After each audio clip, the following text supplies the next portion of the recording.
Friday today does mark the 50th day of something very serious, and that is this disaster in the Gulf. And today we have an up-close look at how the effort to save wildlife along the coast is going. Fernando Suarez has our report. While thousands battle the millions of gallons of oil spewing into the Gulf of Mexico, a small group of scientists are waging a different kind of war.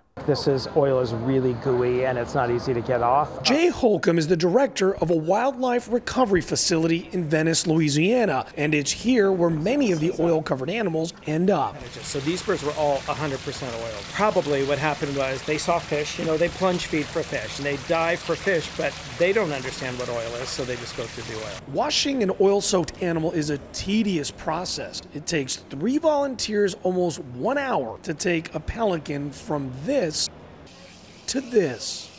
Wild animals are never touched by people, so when they are, they have a stress response to that. We get through the process as soon as possible to limit the stress on the animal. Rescuing these animals is even more difficult. It's an intense daily operation consisting of dozens of boats scouring hundreds of miles of coastline. It all starts here, on a marsh floating barge along the Mississippi River.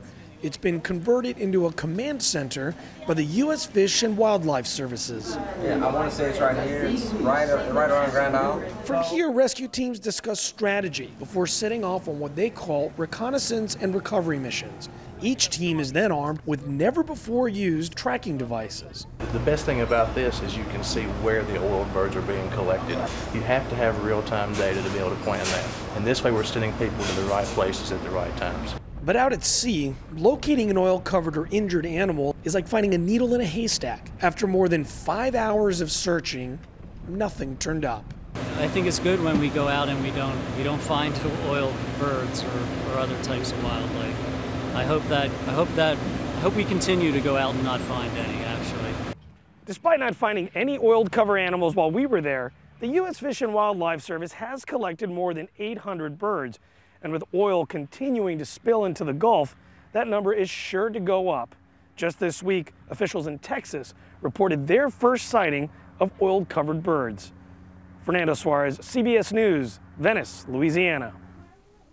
And that is Washington Unplugged for this Tuesday. We'll have reports all week from the coast as we continue our series, Disaster in the Gulf. I'm Bob Schieffer. We'll see you again soon.